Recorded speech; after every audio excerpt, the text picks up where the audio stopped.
بسم الله الرحمن الرحيم فوضوا أمري إلى الله إن الله بصير بالعباد ولا حول ولا قوة إلا بالله العلي العظيم حسبنا الله ونعم الوكيل ونعم المولى ونعم النصير والصلاة والسلام والتحية والإكرام على الرسول المسدد المصطفى الأمجد المحمود الأحمد الذي سمي في السماء بأحمد وفي الأرض بأبي القاسم محمد اللهم صل على محمد وعلى أهل بيت الطيبين الطاهرين المعصومين المظلومين المنتجبين الذين أذهب الله عنهم الرجس وطهرهم تطهيرا. وقل رب اشرح لي صدري ويسر لي أمري واحلل عقدة من لساني يفقه قولي. أما بعد، قال الله تبارك وتعالى في كتابه الكريم: بسم الله الرحمن الرحيم إن في خلق السماوات والأرض واختلاف الليل والنهار لآيات لأولي الألباب. صدق الله العلي العظيم. My respected elders, brothers and sisters in Iman, Salamun alaikum jamiyan wa rahmatullahi wa barakatuh. Question: what were those policies that had changed after Rasulullah and before Ali ibn Abi Talib in the Muslim world in terms of leadership and governance? What were the changes that took place? Keep that question in the back of your mind, inshallah, we'll return to it. We've been discussing the personality of Imam Amir al-Mu'mineen Ali ibn Abi Talib so as to understand how we should view the world, to understand how we should have our philosophy, what philosophy we should have in place, to understand what ethics we should adopt in our life, and ultimately how we can get to our spirituality, i.e. how can we ultimately get to Allah subhanahu wa ta'ala's spiritual proximity. And we said perhaps the best example of this after Rasulullah is Ali ibn Abi Talib's personality and his being, and how he operated in the world, and how he existed in the world. Therefore, in today's lecture, I want to further this discussion. We discussed in the previous lecture how there has been immense persecution, not only towards Ahlul Bayt alayhimus salam, but also the followers of Ahlul Bayt alayhimus salam, and how this has continued over the generations and over the centuries, and culminating and not ending with these actions that we've seen in the modern world. That is the attack on the maternity ward in Afghanistan, as well as Aya Hashim, and other countless examples that exist in our modern world. And also going back in history, Shia persecution, Shia genocide, Shia phobia is not a new phenomenon. But I want to highlight and further discussion and look at specifically, many Muslims come forward and say that the Shia, for example, have gone off the wrong end, they have deviated, they are people who are Rafidi, rejectors, and there are many certain types of other types of, for example, allegations that come forward towards Shias. And this highlights the idea, and what Imam Ali ibn Abi Talib himself says, people are enemies of that which they don't understand, or people have animosity or hatred towards that which they don't understand. And it's very clear based on these statements that many people have a less than optimal understanding of what is truly Islam. They have a less than optimal understanding of what is Shia Islam. And I want to highlight with respect to how these changes emerged. What were some of those changes that took place during the time of the other Khulafa before Ali ibn Abi Talib that deviated, that separated, that veered away from the stance and the position of the Holy Prophet of Islam? And why it is that the Shia, the followers of the Ahlul Bayt alayhimus salam, why they don't revere these moves, why they don't adhere to these views, why they don't find these views, that these changes that emerged by some of the Khulafa, why we don't follow them, why we don't respect them, why do we, in the sense of respect, in the sense of following and abiding by them. Yes, indeed, we have respect of personalities as our scholars, the scholars of the Shia school of thought, the rightful scholars such as the likes of Sayyid Sistani, Sayyid Hakim, Shaykh Ishaq Fayyad, Bashir al-Najafi, Ayatollah Bashir al-Najafi, may Allah protect all of them. These scholars and Ayatollah Wahid al-Khurasani have made it very clear that, for example, we should have respect for Muslims, Muslim brethren, and human beings and humanity at large.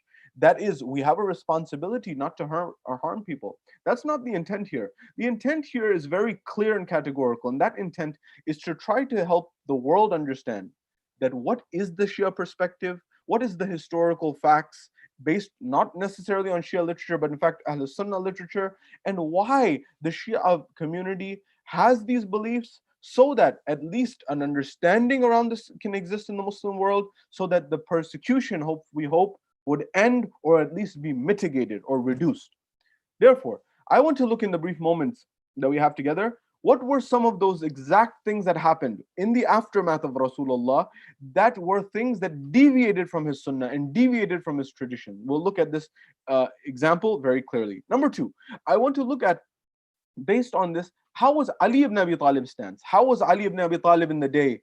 And how was Ali ibn Abi Talib in the night? What was the stance of Ali ibn Abi Talib with respect to leadership and governance, and also his own spirituality that he taught and showed? And through these actions, how did Ali ibn Abi Talib make his philosophy known? Because whether it was leadership and rulership, or it was the instance of his own spirituality, Ali ibn Abi Talib saw them connected. And we'll look at how he saw them connected and how they led him to the same goal ultimately. And based on these highlights of these three main points, inshallah, we'll be able to look at this and further our discussion, and hopefully, inshallah, in the next few nights, get towards a conclusion of what we're actually trying to strive towards and focus on. Number one, what were some of those changes that took place during the time of the other khulafa? We mentioned the first one, just to highlight very quickly again, based on the works of Ayatollah Shamsuddin as well as the works of Sayyid Hakim, there were many different changes that took place during the time of the first three khulafa that were different than the stand of Rasulullah. What was one? One we highlighted was Saqifa Banu Sa'da. That is the first moment, the pavilion that was there where they gathered when Rasulullah was in his final moments. And in this gathering, in this congregation, in Saqifa Banu Sa'da, again, only historical facts here. There's no opinion that I'm inducing here. The reality is there was a congregation, and if you want real references, you can look at Tarikh Tabari, Tarikh Yaqubi, which I'll be focusing on highly in the next few moments. These are not Shia history books. Tarikh Tabari is not a Shia history. Yaqubi is not Shia history. These histories are histories of Ahl Sunnah wal Jama'ah. Therefore, based on this reality, I want to highlight and make it clear where we're coming from here. Saqifa happened. Saqifa, what were the emotions that were evoked at Saqifa? What was evoked? Tribalism. Aus versus Khazraj. Arab versus non-Arab. Muhajir, Ansar. All of these types of narratives were built up in order to rile the people to take sides. This was the first level. The second level that I want to bring to your attention was the public treasury, and this will be a major focus of our conversation today. As I mentioned and I alluded to in the previous lectures, Ali ibn Abi Talib made sure that every single person in his inaugural address, he said, I will make sure that everyone gets equal amounts from the public treasury.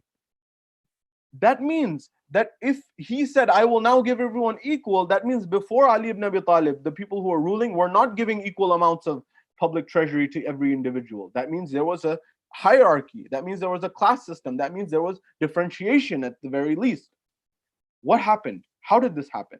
Because during the time of the Holy Prophet, Ayatollah Shamsuddin says very clearly, it's very clear according to all Muslims, the amount that Rasulullah gave to everyone was equal, was even. He gave equal and even distribution amongst the Muslims in the issue and the matter of Baytul Mal, that is the public treasury. That is how much people get. As for you and I, in modern terms, this would be, for example, how much money you get from the government, whether that's the UK or American or otherwise, the amount that you get is the same under Rasulullah. Under the first Khalifa of the Muslims, Abu Bakr, that tradition remained. Abu Bakr did not change. To his credit, he did not change this sunnah or the seerah of Rasulullah. He did not change it. But when it came the time of the second Khalifa, Umar ibn Abi Khattab, the dynamics shifted. And this is very important to note. What happened during the time? According to Ayatollah Shamsuddin, what happened, and these are some of the major things which actually led to the groundwork of the revolution of Imam al-Hussein alayhi salam. Bear these points in mind as well, as to why this is so critical. So then what he did was, as Rasulullah would distribute evenly, Abu Bakr would also, the first Khalifa would also give to everyone equivalently, more egalitarian. But when Umar's time came, he began to change the narrative. How? He said, number one, forerunners, the people who are early into Islam, those people, they will get more. This happened, by the way, for historical reference, in the 20th year of Hijrah. Rasulullah, this is after Rasulullah, 20 years after the migration from Mecca towards Medina that marked the beginning of the Islamic calendar, 20 years after that. In the 20th year, we're told that Umar, he says that now from today forward, the forerunners, the people who are early to Islam, the people who came early on, they get the most, they get more Baytul Mal than anyone else. This was unprecedented.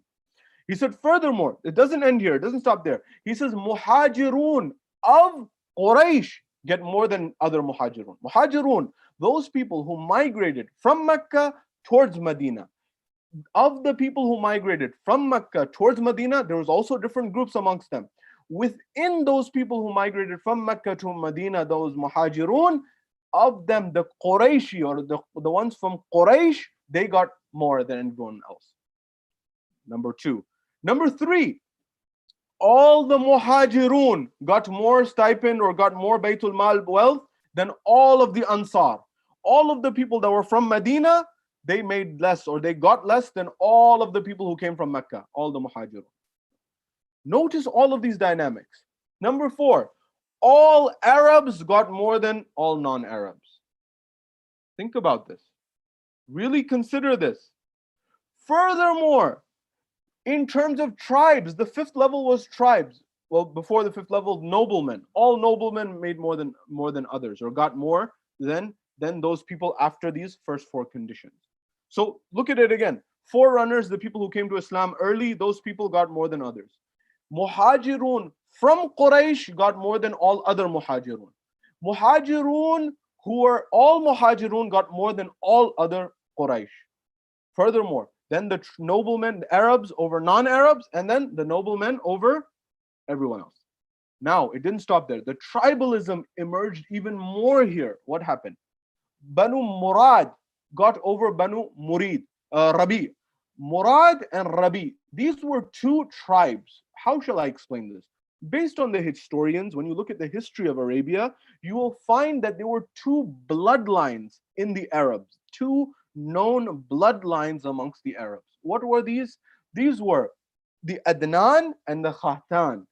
Adnan was one bloodline, Khahtan was another bloodline. Within Adnan, there were two tribes or two clans or two offshoots of that within Adnan. Again, there were the two major bloodlines of the Arabs. There was Adnan, Khahtan. Leave Khahtan to the side for a moment. In Adnan, you had Murad and Rabi. Of these two, within Murad, you will find the Quraysh. Notice these are all important. The next level, or the sixth level of what Umar did in his rule of Khilafah, he said that Murad will get more than Rabi'.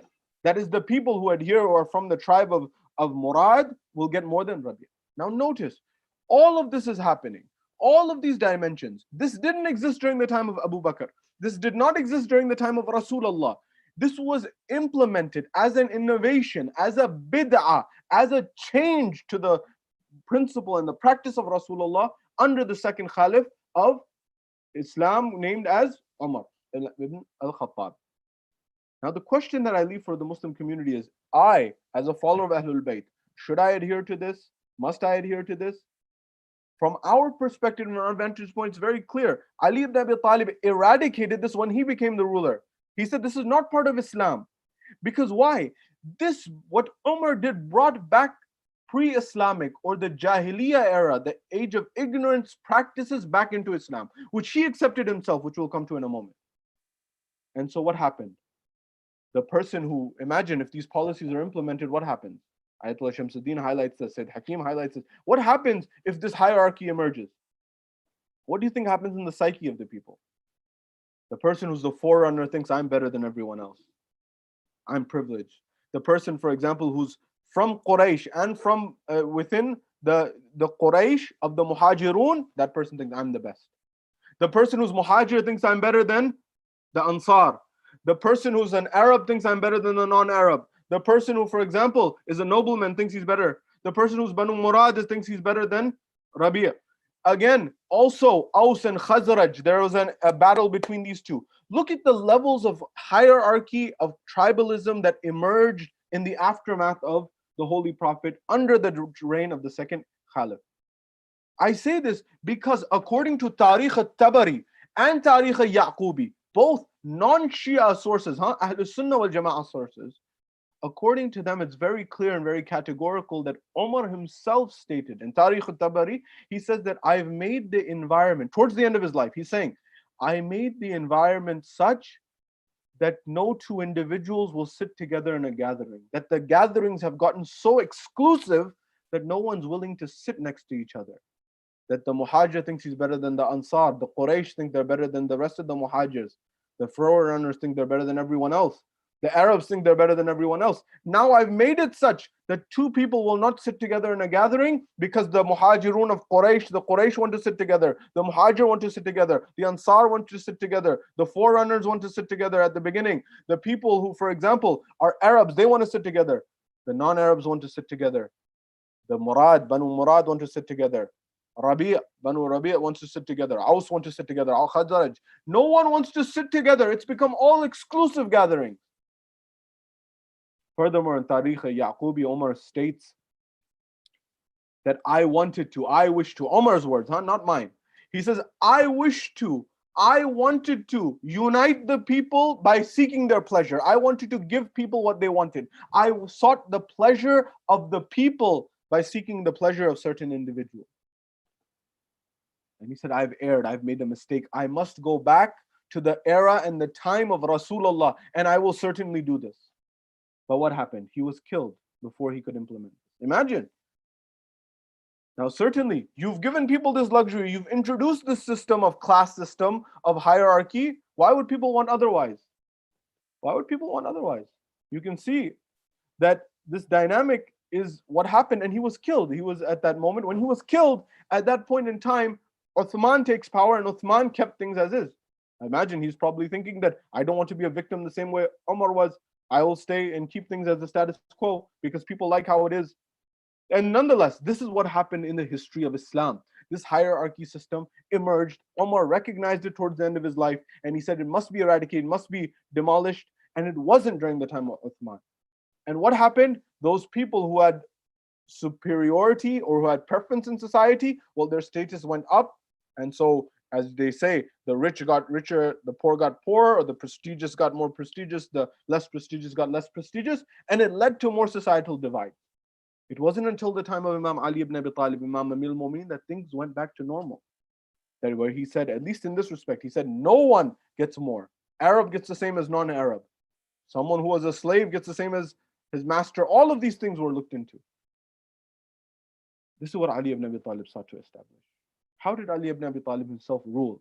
How did Imam Amir al-Mu'mineen himself govern? I say this to the Muslim world. Understand why we love Ali ibn Abi Talib. Understand why we hold him in our hearts so dearly, and we follow his principle, the same way we follow the principle of Rasulullah. Because Ali ibn Abi Talib said at the get-go, at the beginning, where he's beginning his rule, he says, I intend to follow the book of Allah, the Quran, and I tend to follow the sunnah of the Holy Prophet. That's it. That's all I need. I'm not going to follow the sunnah of the first three khulafa. Why? Because if it was different, because the first two should cover everything I need. If they're following, the first three khulafa were following something that the Rasulullah or the Quran said, then very well, I'll follow that by default. I don't need to separately state it. But that means that if they're following something that's not part of the sunnah or the Quran al-Majid al-Furqan al-Hamid, then why am I to follow it? On what basis? It's an innovation. It's bid'ah, as they call it. I don't need this. The Muslim world doesn't need it.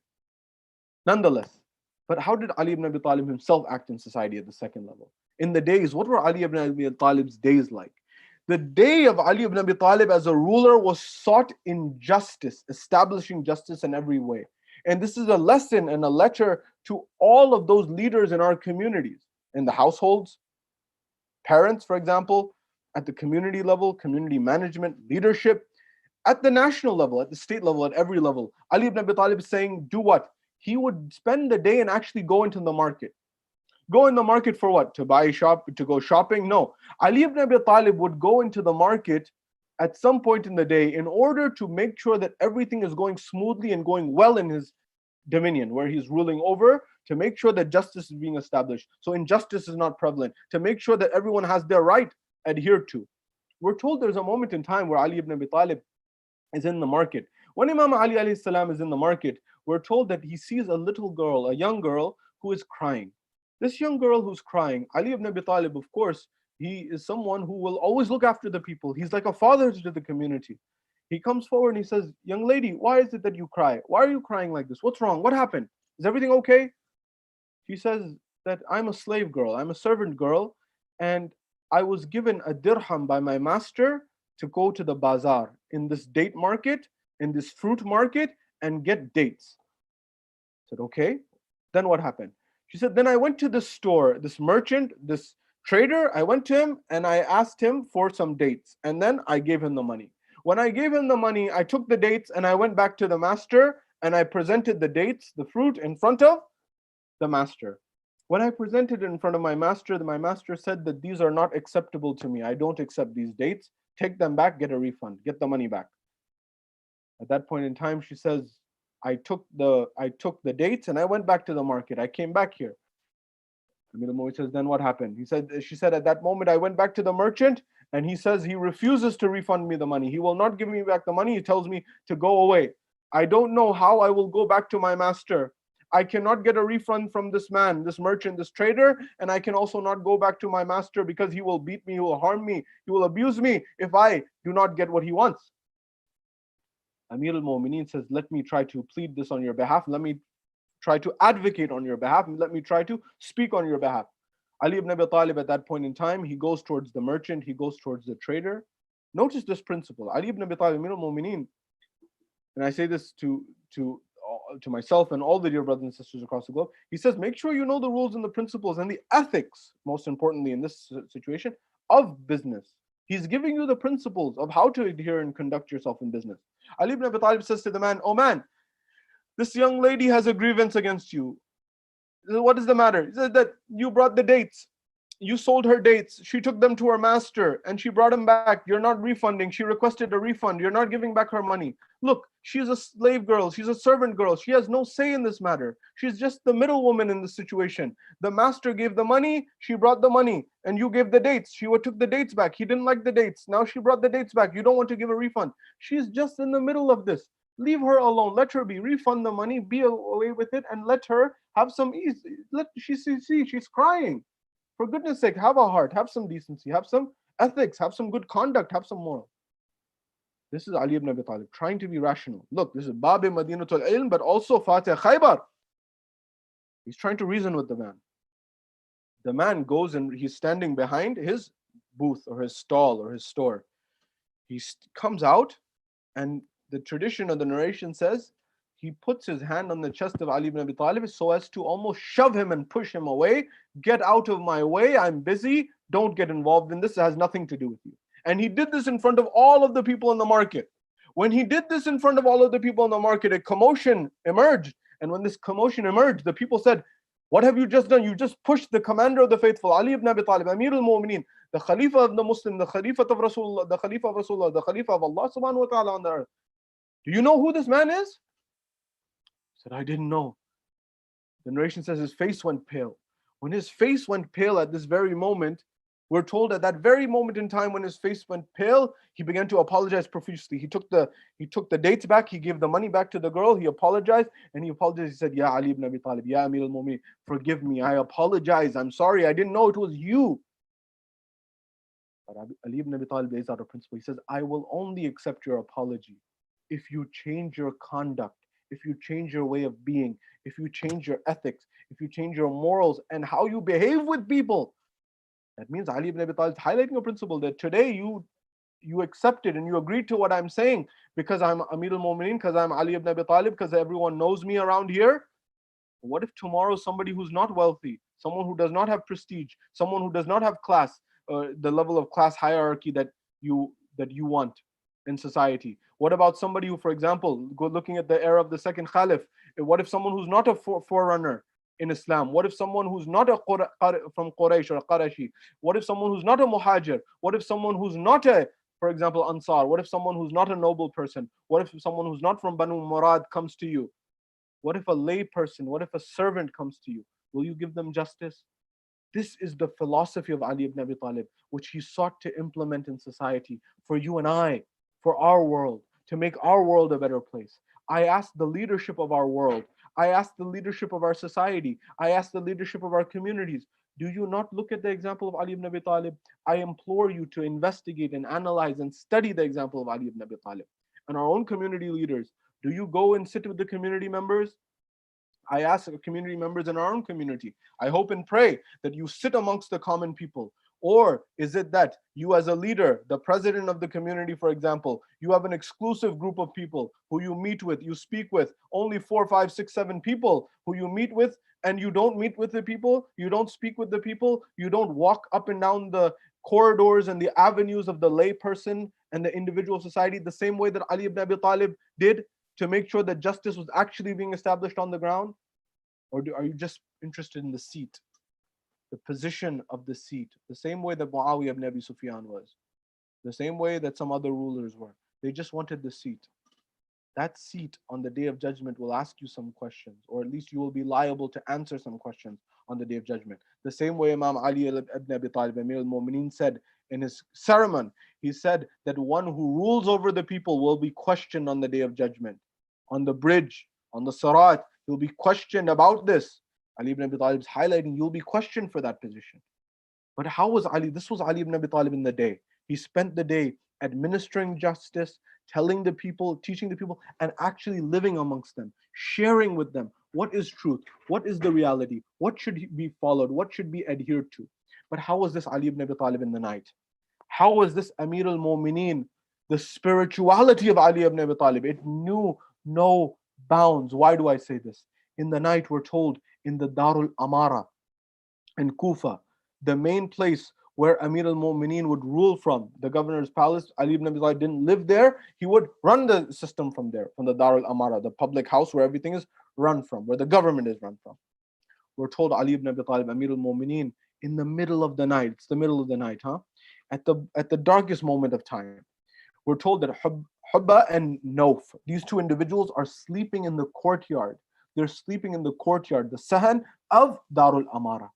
When they see someone walk in, when they see someone walk in, they notice they're sleeping, they're half asleep. You know that feeling that you sometimes get that you're half asleep and something opens your eyes while in the middle of the night? They were still drowsy. They were still almost fully asleep, but they realized something was going on. They saw that somebody was walking in. They say that they noticed it was Ali ibn Abi Talib. But in what state? In what environment? They said he was in a state where he was holding on to the side of the door just to hold himself up. He was holding on to the wall just to keep himself up from falling on the ground. And his eyes were filled with tears. And he was crying. And we saw Ali ibn Abi Talib in a state that we've never seen Ali ibn Abi Talib in before. And they said he was reciting the final verses of Surat Al Imran. Remember the verse I recited at the beginning? He was starting there. That he said, verily, in the rotations of the heavens and the earth, there is a sign for those who believe. There is a sign for those who believe and reflect on all of these things. And Ali ibn Abi Talib continues to recite those verses one after the other. And those verses filled with ma'arifah, filled with the love of Allah subhanahu wa ta'ala. And he was in a state where he was completely drenched in the love of Allah subhanahu wa ta'ala. These two people, Hubba and Nauf, they begin to look at each other. Ali ibn Abi Talib approaches closer. He says to one of them, Hubba, are you awake? He said, yes, Ya Amir al-Mu'mineen. Nauf, are you awake? He said, Ya Amir al-Mu'mineen, yes. Are you okay? In what state? They said, Ya Ali, Ya Amir al-Mu'mineen, Ya Abu al-Hasan, you in this state, how will we be okay? If you are in this state and you are in this state of spirituality, you are in this state of reciting these verses of the Quran al-Majid, you are in this state of spirituality where you have complete reminder and your heart and on your mind is only Allah subhanahu wa ta'ala. How should we be? We're afraid. We're afraid, we're worried, we're concerned about what will happen to us on Yawm al-Qiyamah, what will happen to us on the Day of Judgment, what will happen to us in the hereafter. If you are in this state and we who should be in your state are not in this state. He begins to say that Allah subhanahu wa ta'ala, Amir al-Mu'mineen begins to say, no, O two, he says, Hubba, no, Nauf, know that those signs that Allah subhanahu wa ta'ala has spoken about, reflect on them, think about them, contemplate over them. There are signs in these signs of Allah subhanahu wa ta'ala, the rotations of the heavens and the earth. Allah subhanahu wa ta'ala, this is Ali ibn Abi Talib who in his nights, he is completely engrossed with the love of Allah subhanahu wa ta'ala, the ma'rifah of Allah subhanahu wa ta'ala. He says, he continues based on this, he says, one who fills their heart with forgiveness first, one who befriends Allah subhanahu wa ta'ala, one who becomes a friend of Allah subhanahu wa ta'ala and fills his heart with the love of Allah subhanahu wa ta'ala. That is the person who's on the right path. That person who loves for the sake of Allah subhanahu wa ta'ala and gets angry only for the sake of Allah subhanahu wa ta'ala. For any other love is a vain love, and any other anger is a vain anger. That everything that I do in my life for the sake of Allah subhanahu wa ta'ala. My dear brothers and sisters, Amir al-Mu'mineen, Abu al-Hasan, Ali ibn Abi Talib, Abu Turab, Amir al-Mu'mineen is giving you and I the formula, the absolute formula for spirituality in our lives. This leader of the Muslim world is saying, if you want spirituality, what do you do in the night? Fill your heart and fill your mind and fill your being by doing what? By befriending, becoming a friend of Allah. What is the sign and the symbol of being a friend of Allah? The sign and the symbol of being a friend of Allah is that I love for the sake of Allah and I become angry for the sake of Allah. I work for the sake of Allah. I read for the sake of Allah. I learn for the sake of Allah. I speak for the sake of Allah. I remain silent for the sake of Allah. I get angry for the sake of Allah. I walk for the sake of Allah. I talk for the sake of Allah. I adhere to something for the sake of Allah subhanahu wa ta'ala. I refrain from something for the sake of Allah subhanahu wa ta'ala. Every single thing I do in my life, I do for the sake of my Creator, otherwise I do not do it. The kernel, the summation, the conclusion of all of spirituality is summed up in these two lines of Ali ibn Abi Talib, Amir al-Mu'mineen, which he's telling his two companions in the Darul Amara courtyard in Kufa, in the middle of the night, crying, weeping like a child. He's saying this is how you should be. He's not doing it for his own sake. He's doing it for you and I to help us understand. If I, Ali ibn Abi Talib, is in this state, what state are you in? I say this because we're in the last few nights of Shahr Ramadan. We're in the last few nights of the holy blessed month where we are Allah subhanahu wa ta'ala's guests and his doors of mercy, his gateways of mercy are open. This is perhaps the best time to cultivate, to revive, to infuse your heart and mind and body with the remembrance of Allah subhanahu wa ta'ala. Ask yourself, and I ask myself, do I do everything for the sake of Allah subhanahu wa ta'ala? Do I seek wealth for the sake of Allah subhanahu wa ta'ala? And you may ask, how can one seek wealth? One can seek wealth for the sake of Allah subhanahu wa ta'ala by earning income for their family, a halal risk and sustenance to support their family. It's considered one of the highest stations of ibadah. Or somebody can gain wealth, for example, in order to help eradicate poverty, in order to help feed someone, in order to help clothe someone, in order to help someone in some capacity, in some respect.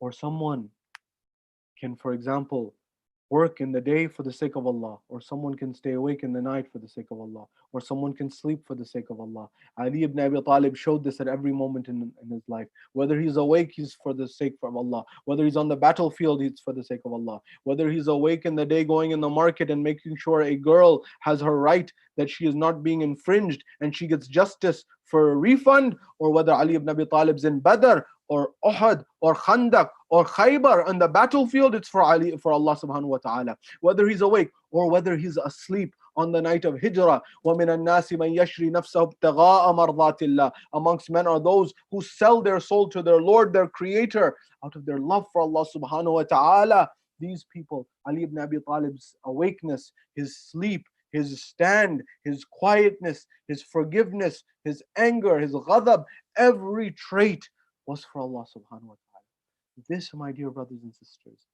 is the kernel of the kernel of the kernel and the root and the center and the axis of spirituality that Ali ibn Abi Talib is telling his companions. Do you and I, do we incorporate in our lives This level of understanding, this level of ma'rifah, this level of consciousness and God consciousness. Those people who ruled before Ali ibn Abi Talib and some after Ali ibn Abi Talib, those individuals, if you look at the pages of history, you will find, did they ask themselves this question? Perhaps they should have. The same way Omar said during the second Khalifa said during his rule at the end of his life, he said, I sought the people's pleasure for the sake of the people themselves. Ali ibn Abi Talib says, I seek the pleasure of the people for Allah's sake. No, I seek Allah's pleasure. And by that means, every pleasure I seek ultimately goes back to Allah. It does not go back to the people. If Ali ibn Abi Talib forgives someone, if he gets angry at someone, it's not personal. It's all for Allah subhanahu wa ta'ala. And this is the principle that you and I must adopt in our lives, to live and to learn from the life of the commander of the faithful, because that is where we get true Islamic philosophy, true Islamic ethics, and true Islamic spirituality. I ask Allah subhanahu wa ta'ala, and we ask Allah subhanahu wa ta'ala to allow us to get a glimpse and a fraction of the ma'rifah of Ali ibn Abi Talib, to see of Allah subhanahu wa ta'ala, God Almighty, from a fraction of the glance of Ali ibn Abi Talib, his vision metaphorically. How did he see Allah subhanahu wa ta'ala? Ya Allah, allow us to establish. Ya Allah, allow there to be peace and harmony on our earth and our planet. Ya Allah, allow there to be an environment with the Shia of Ahlul Bayt alayhimus salam. They have peace and tranquility and they're not killed, whether it's a maternity ward in Kabul or whether it's a young girl in Blackburn, UK, or whoever it may be across the globe. Ya Allah, bring peace to the followers of Ahlul Bayt in specific, and bring peace and tranquility to all Muslims and all of the global human community, Muslim or otherwise. Bring them peace, equity, harmony in every respect. Oh my Lord, oh Creator, oh Allah subhanahu wa ta'ala, allow us to have your love entrenched in our heart. Allow us to have your ma'rifah entrenched in our minds and our beings, so that there is not a single moment of our lives where we are not thinking about you. Everything we do, we connect back to you and we do for your sake, the same way that Ali ibn Abi Talib had advised us to. Ya Allah, allow us to be part of, and allow us to not be a blockade and a hindrance to the reappearance of the Imam of our time. Hasten his reappearance and allow us to be amongst his companions when he returns. Wa akhiru da'wana anil hamdu lillahi rabbil alamin.